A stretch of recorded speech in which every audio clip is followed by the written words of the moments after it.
فرعون کی فرعونیت سے ہر کوئی واقف ہے، جس نے ایک ظالم بادشاہ بن کر ظلم کے پہاڑ ڈھائے۔ خداوندی کا دعویٰ کرنے والے مصری فرعون رامسس دوم کی لاش آج بھی نشان عبرت کے طور پر میوزیم میں رکھی گئی ہے۔ فرعون کی لاش سے متعلق بہت سے ایسے راز موجود ہیں جن کے بارے میں بہت سے لوگوں کو نہیں پتہ۔ آج ہم آپ کو فرعون کے غرق ہونے اور اس کی لاش کے حوالے سے حیران کن حقائق بتائیں گے، جو آپ کے لیے نئی معلومات ہوں گی۔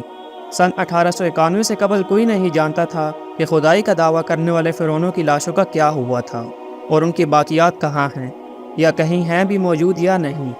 تمام آسمانی کتابوں میں اس واقعے کا ذکر تفصیل سے ملتا ہے کہ اللہ کے پیغمبر حضرت موسیٰ علیہ السلام اور بنی اسرائیل کی قوم کا پیچھا کرتا ہوا فرعون سمندر میں پانی میں اپنی فوج سمیت غرق ہو گیا تھا، لیکن فرعون کی لاش کا کیا ہوا تھا یہ کسی کتاب میں نہیں لکھا۔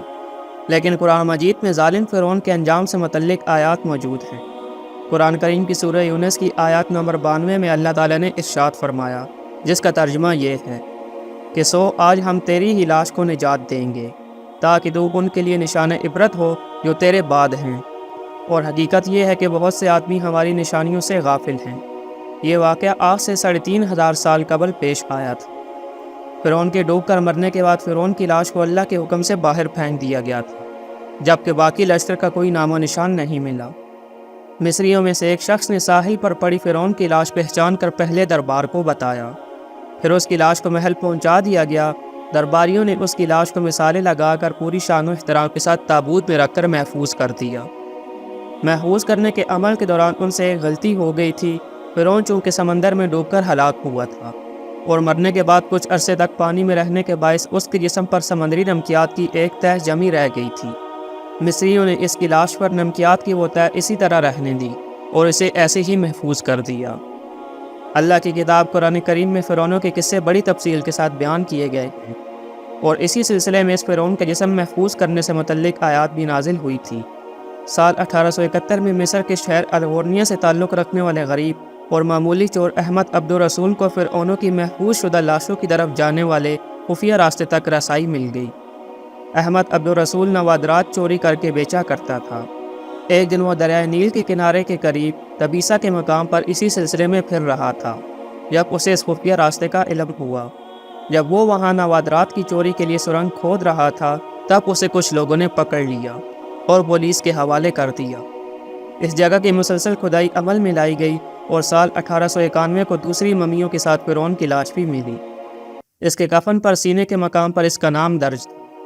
اس کی لاش پر تحقیق کی گئی تو اس بات کی تصدیق ہو گئی کہ وہ فرعون کی ہی لاش ہے۔ سال 1986 میں فرعون کی ممی خراب ہونے لگی تو اس وقت کی مصری حکومت نے فرانس کی حکومت سے درخواست کی کہ فرعون کی ممی کو خراب ہونے سے بچایا جائے اور جدید سائنسی ذرائع سے اس کی موت کی وجہ بھی معلوم کی جائے۔ بعد میں فرعون کی ممی کو فرانس لے جایا گیا اور اس کے لیے باقاعدہ فرعون کا پاسپورٹ بھی بنایا گیا تھا، کیونکہ اس وقت فرانس کے قانون کے مطابق لاشوں کا بھی پاسپورٹ بنایا جاتا تھا۔ فرانسیسی حکومت نے بہت شان و شوکت اور کسی عظیم زندہ بادشاہ کی طرح فرعون کی ممی کا ایئرپورٹ پر استقبال کیا۔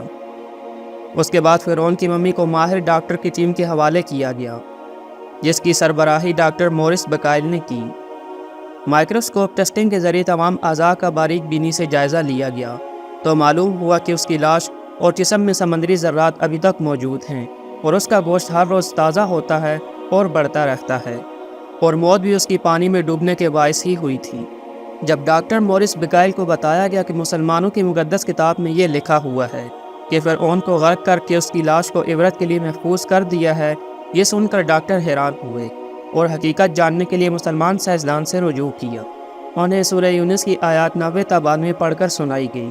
ان آیات کو سن کر انہیں بہت حیرت ہوئی کہ قرآن کا نزول فرعون کی موت سے 2000 سال بعد ہوا اور کوئی فرعون کی لاش کے مطابق نہیں جانتا تھا، لیکن قرآن کی پیشگوئی سچ ثابت ہوئی اور انہوں نے اسلام قبول کیا۔ ان کی کتاب بائبل، قرآن اور سائنس نے دنیا میں دھوم مچائی ہوئی ہے۔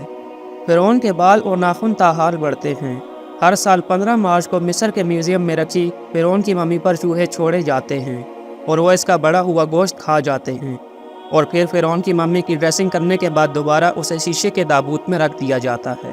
قرآن مجید کی آیات کے مطابق مسلمانوں کا یہ عقیدہ ہے کہ فرعون کو اللہ تعالیٰ نے پانی میں غرق کر دیا تھا اور قیامت تک اس کی لاش کو نشان عبرت بنا دیا۔ اسی کے ساتھ اس ویڈیو کا اختتام ہوا۔ مجھے دیجیے اجازت، اللہ حافظ۔